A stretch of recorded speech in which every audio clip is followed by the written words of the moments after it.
Hello! We are back. It's Monday. Welcome to Cool Discussions. I'm Barry. This is Chris. You know what day it is. Favorite day. Favorite day of the week. Monday. Because it's time for headlines. Guys, we're back. It's good to be back after a couple weeks. We were supposed to be back last week, but unfortunately this little fucker here got sick. Real bad cold, real bad virus. Ended up clogging up the face. Everything was trying to escape out of every orifice of my face. It was not a good time. It wouldn't have been cool. I would have looked like, Glenn from The Walking Dead with the eyeball. It would have been a bad time. Would not have been fun. Yeah, no kidding. As you can tell, my voice is still a little raspy, so I apologize about that. We're going to push through our first headline today, as it's been really cold here in Alberta. Just in case you forgot, we're from Alberta. It's cold up here. It's been like minus 40 with the wind some days. And some wonderful parents in Lethbridge decided to leave their children, ages 3 and 4, in their car for over an hour while they went into the bar. I heard about that. I guess a police officer saw it. Came to their attention somehow. They had to break the window. The kids were shivering. They were cold. They were crying. The parents have been charged with neglect, are failing to provide the necessities of life. This is just let's start sterilizing people, fucking chopping balls off and sewing up vaginas. I think. Yeah, we talked about eugenics yesterday actually at work, and it's just like. Whenever you get to that type of topic, you've taken a wrong turn along the way. So yeah, I don't know. It's just bad. Like if you think I don't even leave my kid in the car to run into like a Max or even like to run to pay for gas. I'm like, nope. I'll get it without them. I keep going home and whatever. So all right, take them out. Just don't leave your kids in the car, you idiots. A man in Rockland, California managed to embezzle $5 million from the company that he worked for. Which is fine, great for him, entrepreneur. But he spent $1 million on the Game of War app.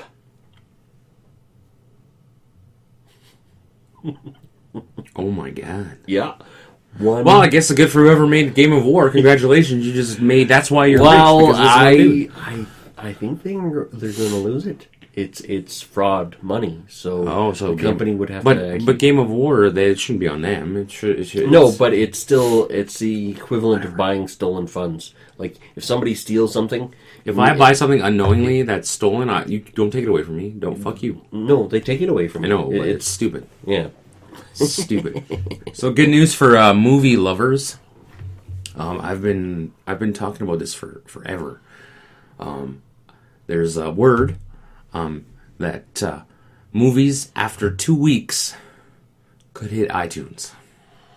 There's rumors. There's word that they could be like say Star Wars Rogue One after 2 weeks in theaters would pop onto iTunes to rent.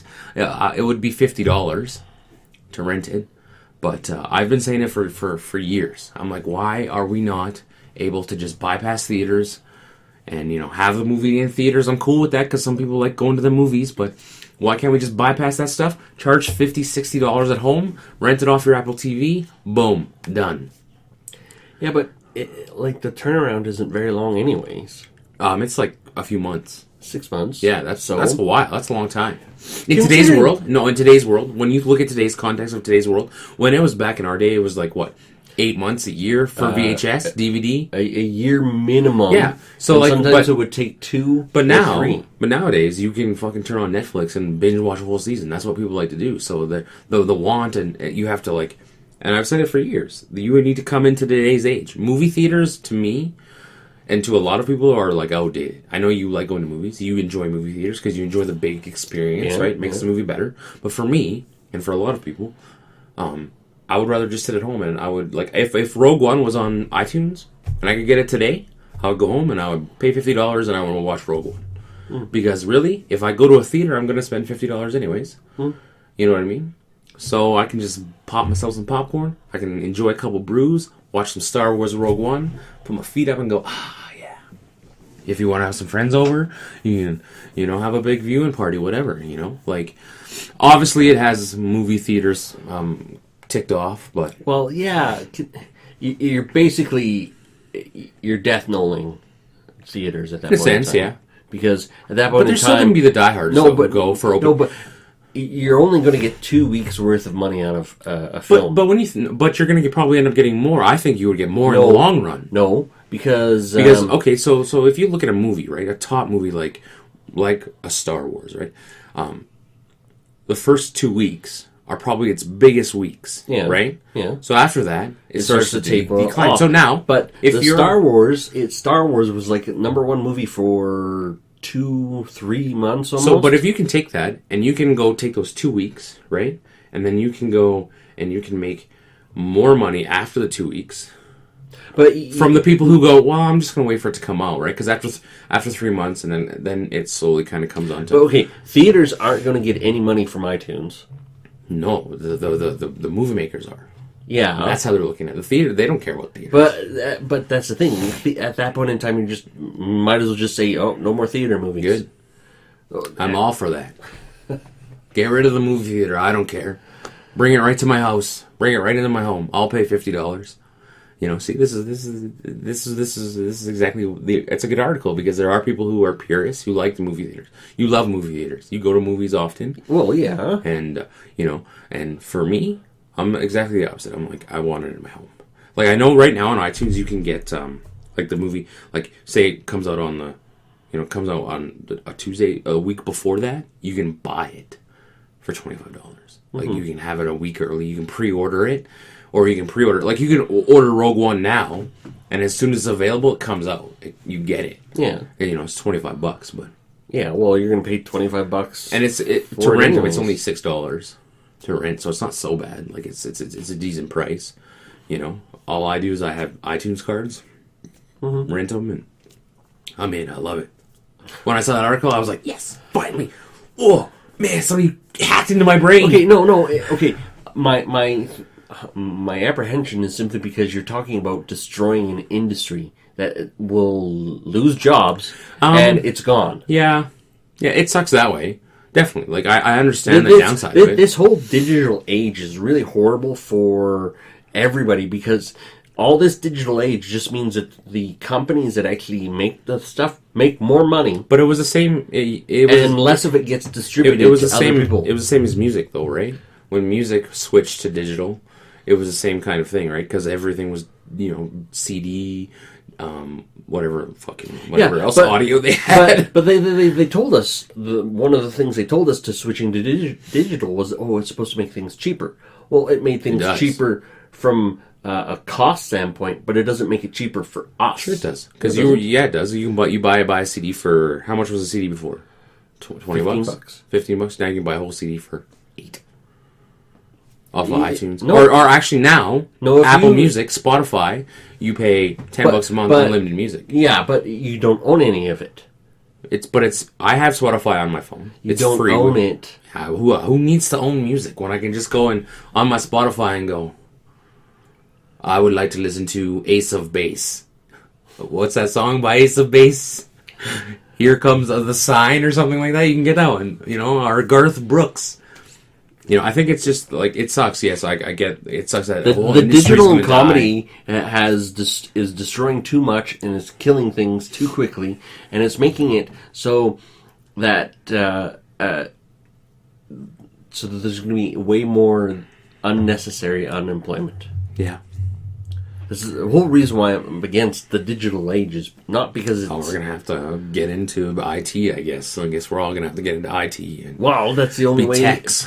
Things are going to happen. And that's the thing. At that point in time, you have an overabundance of techs.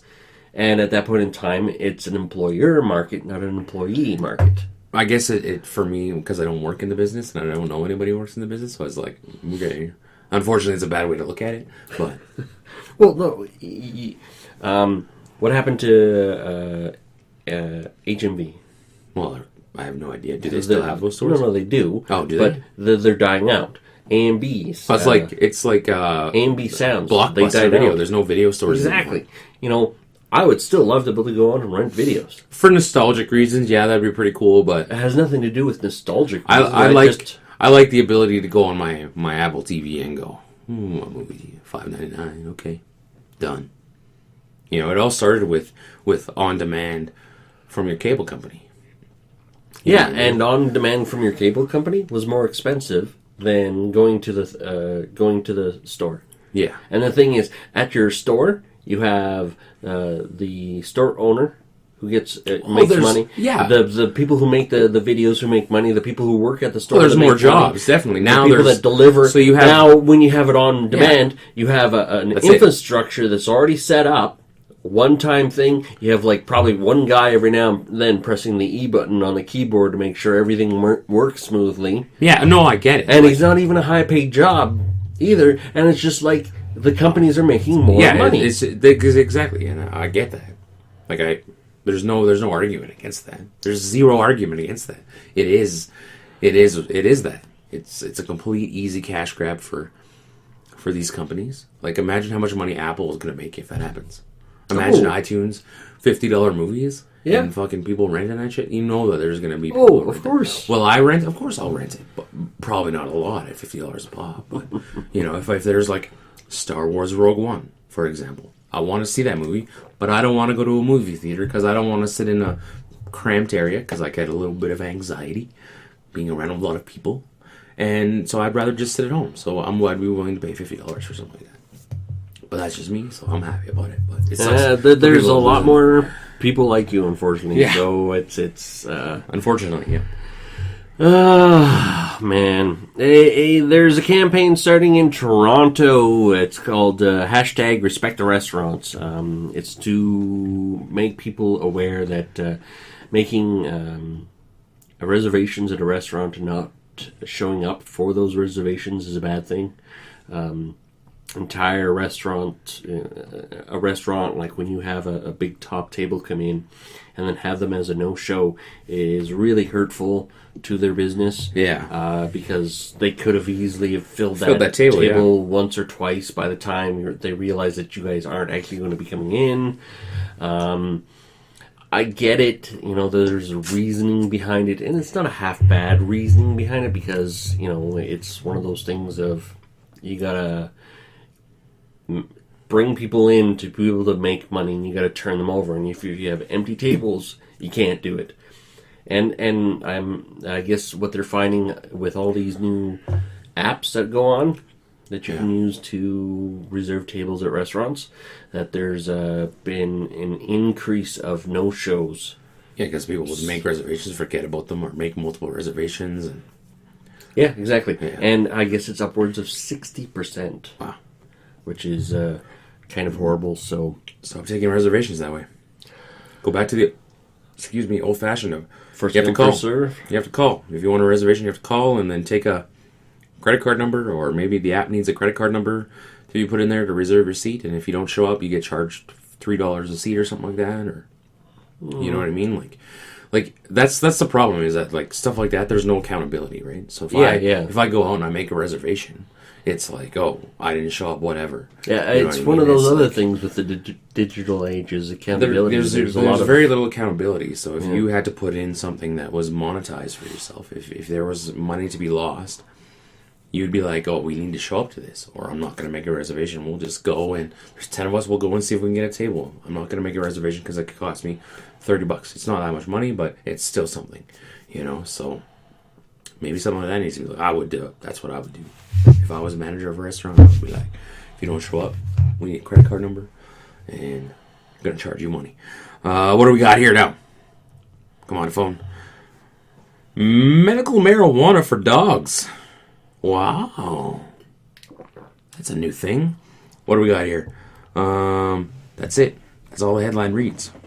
Yeah. Medical marijuana for dogs. Okay. How do you know if your dog needs medical marijuana in the first place? I think it's just a way for people to get more anxiety, depression. How do you know your dog suffers anxiety? Because the vet tells you. Oh, fuck, please. Vets are like dentists. They make you do unnecessary work to your damn head. I almost agree with that. So, in Portland, they're thinking to tax companies 10% more for Any company that has a CEO that makes 100 times what their employees make. I don't think that's the right way to go about it, but I can understand what they're trying to do. They're trying to prevent such a big wage gap because there is a huge wage gap between Minimum wage monkeys and their overlords. I can hear it already. I can hear those free market capitalist elite people yelling wealth redistribution. I can hear it already. I can hear it through the computer already. I can hear it already. You're like, I don't agree with taxes. I don't agree with the way our tax system is. I don't agree with taxing people more money because you make more money. I think that a tax should be a flat rate for everybody, but there should be no. We have talked about this before in previous episodes, so you can definitely go back and check them out. I'm sure we'll talk about it pretty soon. So say you do something like this, right? So say you have a 15% flat tax. Yeah. That's it. 15%. You have to pay it. No, you can't get it back. You can't write it off. You can't fucking write your house off. You can't write your boat off. You can't write your luxury suite at the arena off. You can't write your dinners out off. That's it. 15%. So when you get your paycheck, you make $1,000, $150 gone. Yep. To whatever else. Yep. Gone. That's it. Everybody pays it. You make $1 million. What is that? $150,000 gone. Yep. You make $10 million. $1.5 million gone. Done. Gone. That's it. Okay. Fair to everybody. It doesn't matter how much money you make. Yep. You want equality? That's equality. That's as equal as you're going to get, considering some people that make $10 million can find a way through tax loopholes and stuff like that. Somebody who makes $200,000 pays less than taxes than I do, and it's like, what? Yeah. So you want to talk about fair? Don't get mad at the people who make tons of money, who work hard to make tons of money. Get mad at the system. Get mad at the system that's in place. Yeah, because you know what I mean. Because Donald Trump says this. Yes, I may not have paid taxes, but I'm using the law. I'm using the system. I'm using the system. So speaking of Trump, we will be talking about him because apparently Time Magazine named him Man of the Year. Person of the Year. Oh, yeah. I'm going to say Man of the Year. That's sexist. Person of the Year. We got any more headlines? We still got some, right? Yeah, we're done. We're done. Yes. Screw it. We're done. We're back. That's all that matters. Guys, don't forget to like, comment, subscribe, share, do all that stuff. And this week, like Chris said, we're going to be talking about the Person of the Year, Trump. That's tomorrow, right? We're going to be talking about the scooter dude. Oh, yeah. If you haven't heard about this one, tune in Thursday. And we're going to be at the movies on Wednesday. Yes, we are.